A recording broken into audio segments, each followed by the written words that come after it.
Shalom, senang sekali dapat berjumpa kembali dalam program Bible Study Online CK7. Nah saudara, hari ini kita akan melanjutkan pembelajaran kita dari Yesaya pasal yang ke-40.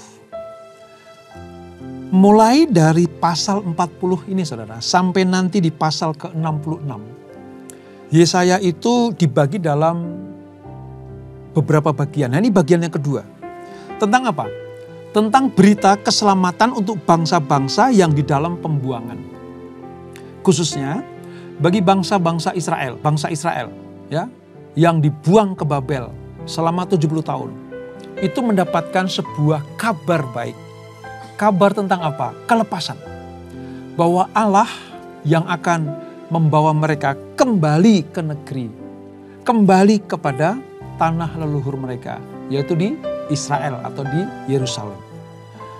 Juga di pasal yang ke-40 ini berisi tentang pernyataan Allah bahwa Allah adalah berdaulat atas semua yang terjadi, termasuk berkuasa atas ilah-ilah yang lain, atas dewa-dewa yang lain. Nah, akan kita temui nanti dan kita pelajari. Namun terlebih dahulu mari kita datang kepada Tuhan, kita minta Tuhan menjamah kita, supaya apa yang kita pelajari dan kita baca hari ini betul-betul menjadi berkat buat kita semua. Terima kasih Bapakku, terima kasih Yesus, buat kasih-Mu, kebenaran-Mu, dan kebesaran-Mu, mengatasi segalanya.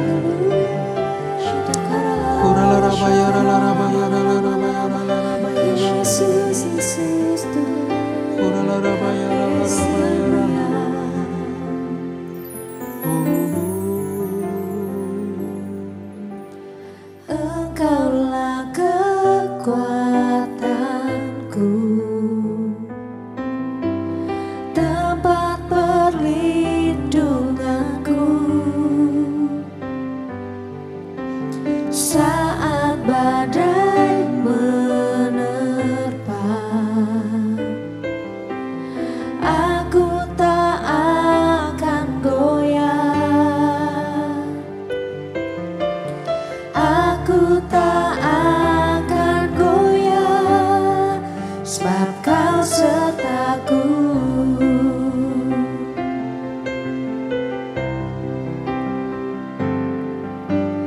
Engkaulah kekuatanku, tempat perlindunganku, saat badai menerpa, aku tak akan goyah, aku tak akan goyah, sebab Kau sertaku.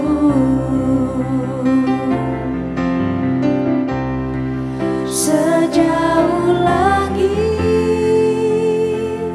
dari bumi, begitu besarnya kasih-Mu, penuhi hati kami yang rindu menyembah-Mu, Yesus. Sejauh langit dari bumi, begitu besarnya kasih-Mu, Kaulah Tuhan, kekuatanku, sukacitaku.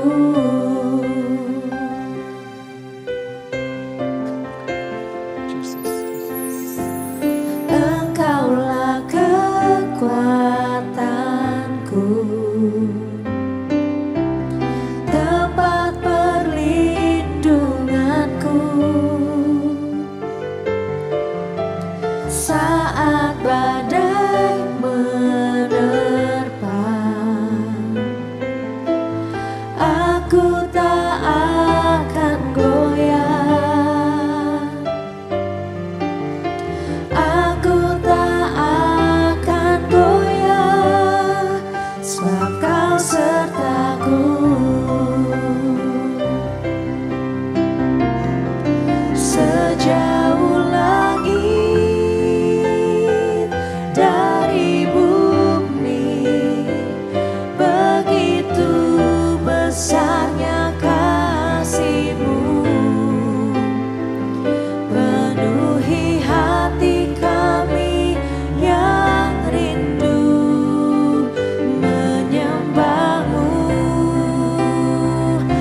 Amin, amin, amin.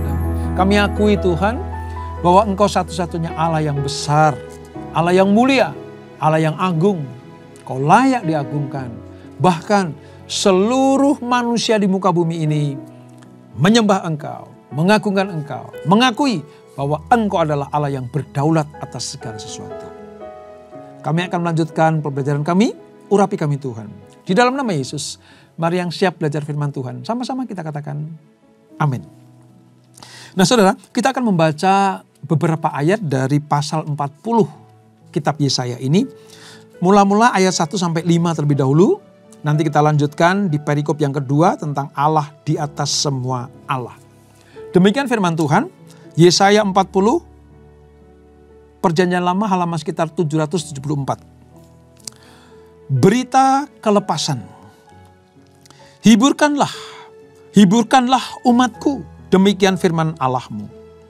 Tenangkanlah hati Yerusalem, dan serukanlah kepadanya bahwa perhambaannya sudah berakhir, bahwa kesalahannya telah diampuni, sebab ia telah menerima hukuman dari tangan Tuhan, 2 kali lipat karena segala dosanya. Ada suara yang berseru-seru, persiapkanlah di padang gurun jalan untuk Tuhan. Luruskanlah di padang belantara jalan raya bagi Allah kita. Setiap lembah harus ditutup, dan setiap gunung dan bukit diratakan. Tanah yang berbukit-bukit harus menjadi tanah yang rata, dan tanah yang berlekuk-lekuk menjadi dataran. Maka kemuliaan Tuhan akan dinyatakan, dan seluruh umat manusia akan melihatnya bersama-sama. Sungguh, Tuhan sendiri telah mengatakannya. Nah saudara, kita baca dari ayat 1 sampai 5 dulu, nanti akan kita lanjutkan. Baik, saudara, seperti saya katakan tadi, bahwa genaplah penghukuman Israel atau Yehuda sudah genap 70 tahun di Babel. Namun sebelum mereka kembali, saudara, masih pada masa ditawan di Babel, Allah sudah memberitakan sebuah berita kelepasan. Ketika Yesaya menubuatkan ini, hukuman belum terjadi, saudara.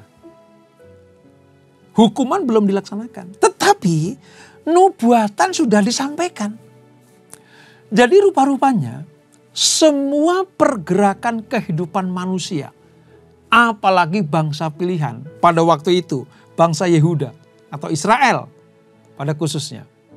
Dan sekarang ini, pada generasi kita ini, Allah sudah merancangkan sedemikian rupa. Bahwa ya mereka dihukum, mereka ditawan, mereka akan ditindas di Babel. Tetapi Tuhan merancangkan untuk memulihkan mereka.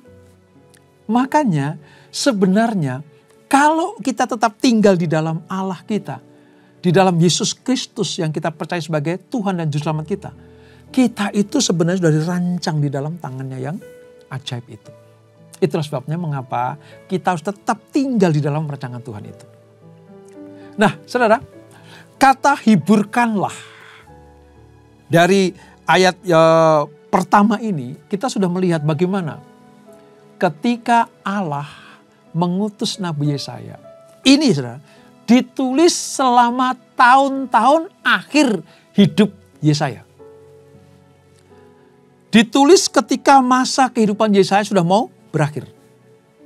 Allah menyatakan nubuatan ini supaya memberikan pengharapan dan penghiburan kepada umatnya selama mereka ditawan di Babel. Saudara tahu? Itu kejadiannya 150 tahun sesudah Yesaya mati. Saudara. Pasal-pasal ini penuh dengan pernyataan nubuatan. Mengenai apa? Pembebasan. Mengenai apa? Dikirimnya Mesias. Yang jelas tadi ya, dikatakan ayat yang ketiga. Ada suara yang berseru-seru di padang gurun itu. Persiapkanlah jalan di padang gurun untuk Tuhan. Ini seperti yang diucapkan Yohanes Pembaptis sebelum Yesus lahir, bukan? Digenapi. Ada orang yang bersuara lantang di padang gurun. Padang gurun itu lambang tentang penderitaan, tentang kekelaman, ya, tentang suasana dunia yang gelap. Dan tidak ada pengharapan, ya, tidak ada jalan keluar. Nah, di tengah-tengah padang gurun itu ada bersuara seseorang untuk menyatakan bahwa Mesias akan datang. Ini juga berita tentang apa? Kelepasan.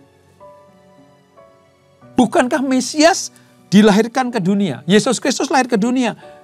Pada mulanya memang untuk membebaskan bangsa Yahudi dari jerat dosa. Supaya masuk kepada kemuliaan atau glorifikasi. Sampai dengan kita sekarang ini.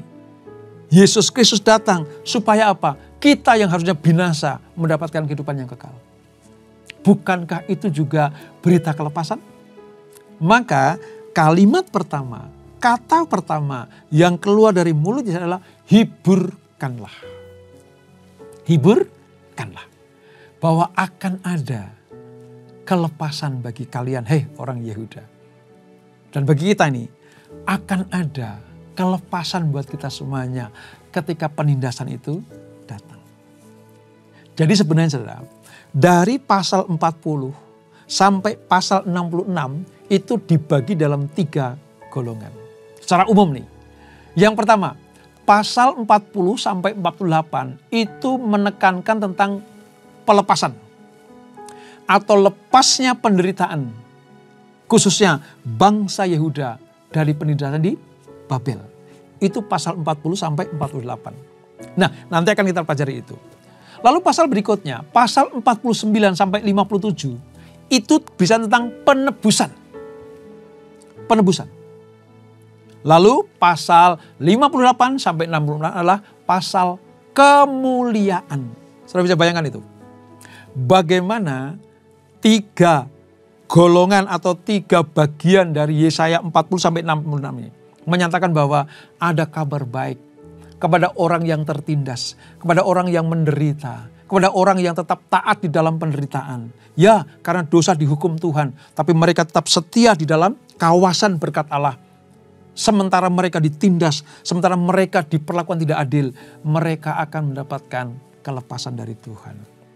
Itu ditebus oleh darah Kristus. Dan nanti pada akhirnya kemuliaan diberikan. Katakanlah, ketika Tuhan memilih Israel, itu adalah justifikasi. Tetapi sebelum mereka menerima glorifikasi, harus ada sanctifikasi. Pengudusan. Mengerjakan keselamatan. Tetap tinggal di dalam kawasan berkat Allah. Sekalipun mungkin dididik Tuhan. Diizinkan Tuhan menderita. Ya, diizinkan Tuhan mengalami kesulitan-kesulitan. Tetapi ini masa-masa sanctifikasi. Karena nanti pada akhirnya kemuliaan Tuhan akan diberikan kepada anak-anaknya. Luar biasa bukan? Jadi kalau kita membaca atau belajar firman Tuhan, mari kita lihat secara grand design-nya saudara. Apa itu? Allah merancang yang luar biasa buat anak-anaknya. Nah, selain kata hiburkanlah, ya, ada kata umatku. Jadi Yesaya memberikan sebuah pengertian, hiburkanlah umatku. Yesaya dipakai Tuhan untuk menghibur umat Allah. Bernubuat bahwa akan ada kabar baik.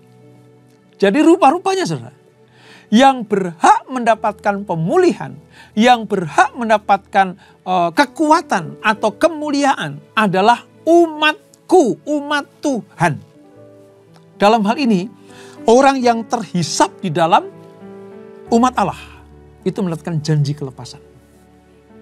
Orang yang mendapatkan janji kelepasan itu adalah orang-orang yang disebut umat Allah. Makanya dalam segala keadaan yang sulit seperti apapun, kalau kita tetap disebut sebagai umat kepunyaan Allah, maka saudara dan saya berhak terima janji-janji Tuhan. Wah, luar biasa. Yesaya ini memberikan sebuah pengertian yang luar biasa. Ini nubuatan saudara kepada bangsa Israel dan bangsa-bangsa lain. Tapi ini pelajaran yang harus kita mengerti. Ternyata bermanfaat buat kita semuanya. Sekali lagi, bagian yang pertama, tetaplah menjadi umat Allah. Jangan sampai kita keluar dari posisi sebagai umat Allah. Jangan sampai kita menjual hak kesulungan kita. Menjual iman kita dengan apapun juga. Karena pada akhirnya nanti kita akan mendapatkan kemuliaan dari Tuhan. Apalah jadinya kalau kita keluar dari rencana Tuhan. Apalah jadinya kalau kita menjual hak kesulungan.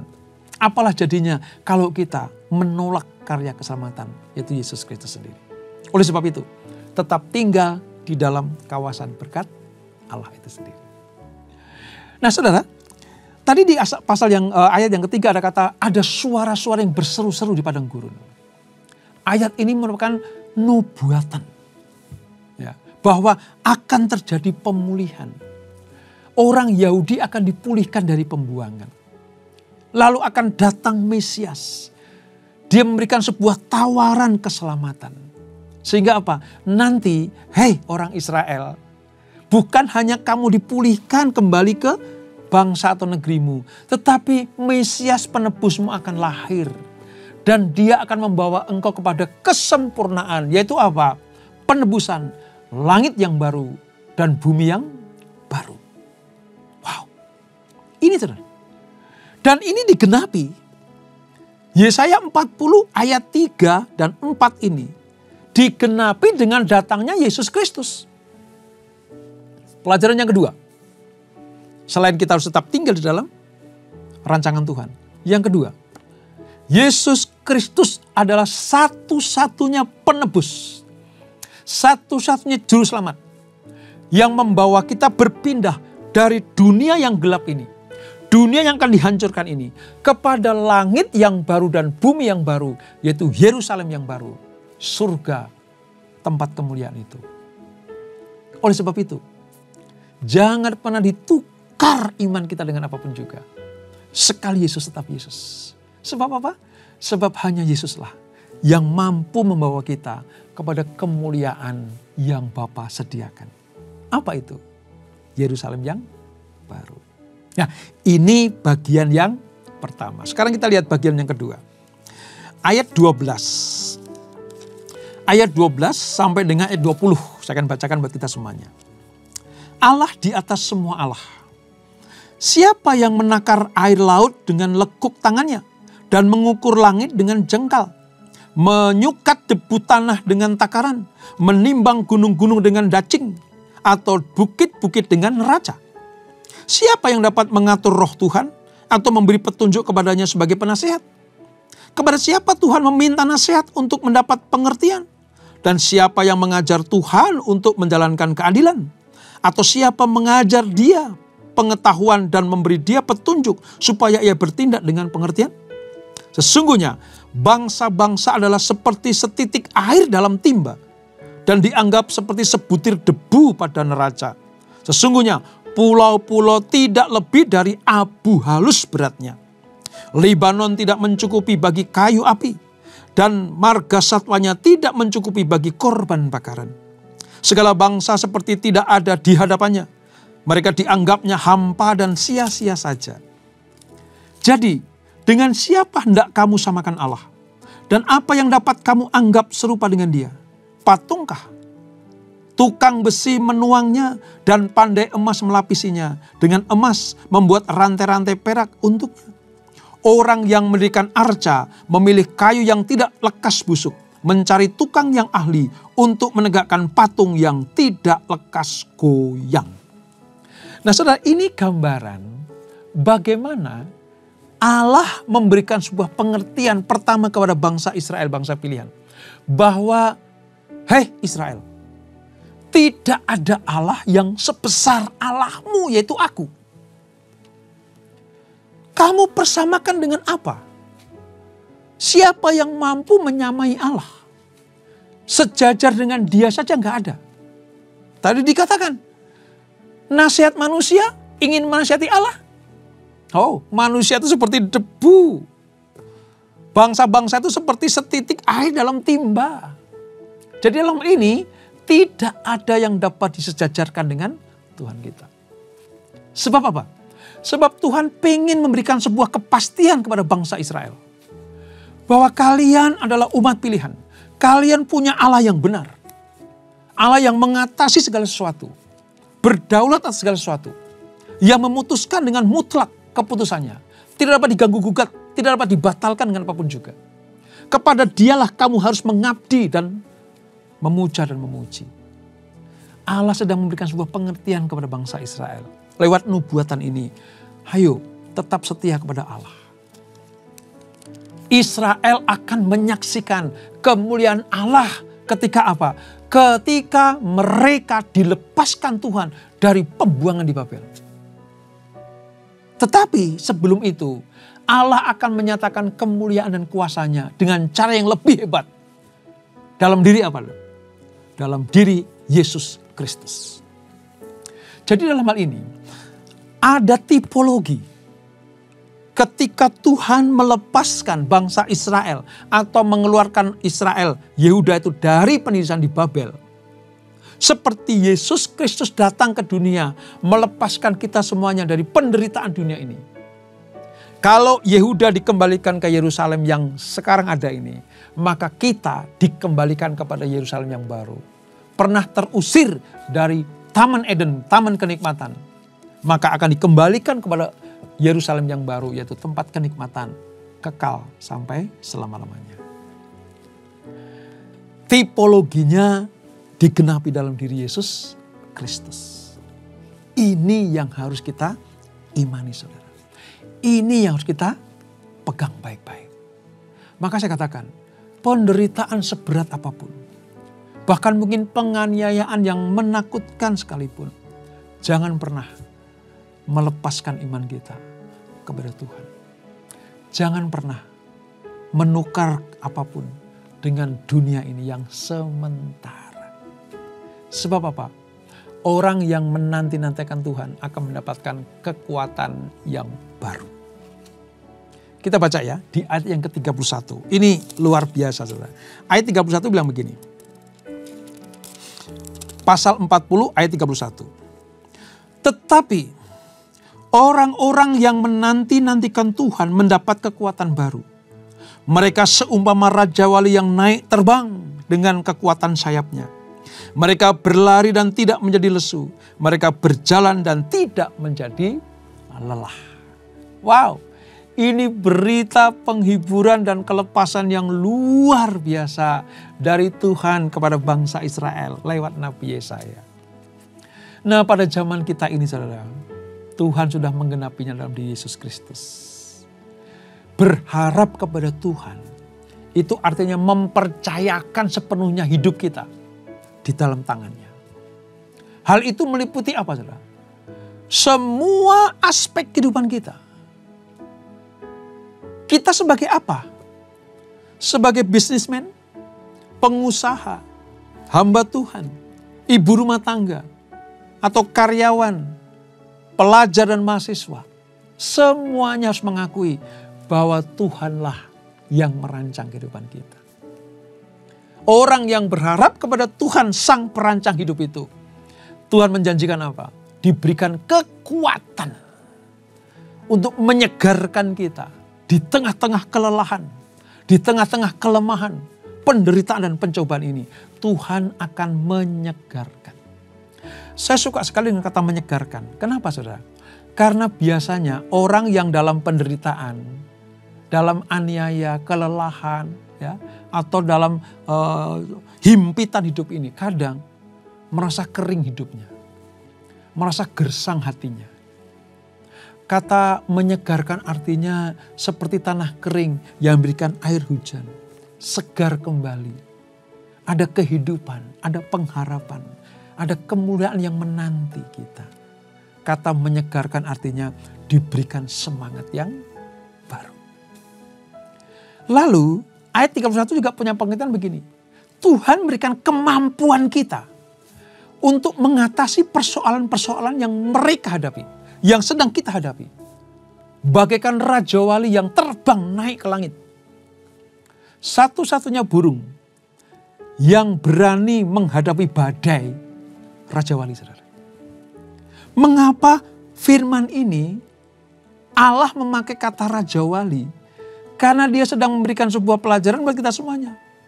Kalau engkau tinggal di dalam aku, menanti-nantikan dengan taat dan setia ke pertolonganku, kalian itu seperti burung Raja Wali yang sedang dalam menghadapi masalah yang besar, tapi kamu bisa terbang tinggi, naik, menikmati kemuliaan itu. Allah tidak mengambil jenis binatang yang tanpa maksud, saudara. Tadi saya katakan, kata Raja Wali itu, burung yang mampu mengatasi badai. Dan dia betul-betul memiliki kekuatan, kepak sayapnya itu kuat sekali. Tuhan mau di tengah-tengah badai hidup, di tengah-tengah persoalan, di tengah-tengah puting beliung permasalahan, kita tetap mengepakkan sayap kita. Siapa yang sanggup mengepakkan sayap? Hanya orang yang diberikan kekuatan baru dari Tuhan. Dan kesanggupan kita untuk tetap berjalan di dalam masalah ini tanpa lelah dan terus maju karena Tuhan bersama dengan kita. Wah, kuncinya cuma satu sebenarnya. Kita di dalam Tuhan dan Tuhan di dalam kita. Kita tinggal di dalam rancangannya dan rancangan Tuhan, kekuatan Tuhan itu ada di dalam kita. Maka sebesar apapun masalahnya, sehebat apapun pergumulan kita akan seperti burung Raja Wali. Menang terhadap badai. Mengatasi setiap badai hidup ini. Dia memberikan kesanggupan buat kita. Bahkan ketika dihantam badai, kita tidak merasa lelah. Dihantam permasalahan, kita tetap maju di dalam Tuhan. Karena inilah janji Tuhan buat anak-anaknya. Allah berjanji bahwa jikalau umatnya dengan sabar mengandalkan Dia, maka Tuhan akan memberikan apapun yang mereka butuhkan dan perlukan. Untuk apa? Menopang kita semuanya menjalani hidup-hidup kita. Dan kalau kita selesai di dunia ini, Allah menyediakan Yerusalem yang baru buat saudara dan saya. Dan itulah Yesaya pasal ke-40. Kita berdoa. Bapak, terima kasih untuk pelajaran yang indah hari ini. Kami tahu di tengah-tengah bangsa Israel dinubuatkan akan dibuang ke Babel. Namun sesungguhnya Allah sudah merancang untuk dipulangkan. Merancang untuk dipulihkan. Dan betul terjadi. 70 tahun setelah pembuangan, Allah mengembalikan bangsa pilihan ini ke Yerusalem. Lewat tangan Tuhan yang kuat itu. Mereka dipulihkan, disegarkan, diberikan kekuatan yang baru, dan dikembalikan pada posisi yang semula sebagai anak-anak Allah. Demikian pula dengan kami ya Tuhan. Kalau kami melakukan hal-hal yang tidak benar, kami pantas dihukum Tuhan, dihajar Tuhan, didisiplinkan Tuhan. Sanktifikasi itu tidak boleh kami hindari, kami harus jalani. Oleh sebab itu, di masa-masa sanktifikasi, Allah menyertai, Allah berjanji memulihkan, dan Allah menyediakan kehidupan yang baru buat kami semuanya. Kami percaya Tuhan akan membuat kami kuat, membuat kami tidak lelah berjalan, bahkan berlari sekalipun. Sebab kekuatan seperti burung Raja Wali Tuhan berikan buat kami semuanya. Siapa yang tinggal di dalam Tuhan akan mendapatkan kekuatan baru dan kesegaran yang baru. Terima kasih Bapak. Berkati anak-anak-Mu. Mereka yang letih lesu sekarang dihiburkan Tuhan, diberikan kekuatan yang baru. Sebelum kami tinggalkan acara ini, kami siapkan hati kami terima berkat yang daripada-Mu. Kekasih-kasih Kristus arahkan hatimu pada Tuhan. Terimalah berkat kasih anugerah dari Allah Bapa yang berlimpah-limpah. Di dalam anaknya yang tunggal Tuhan Yesus Kristus.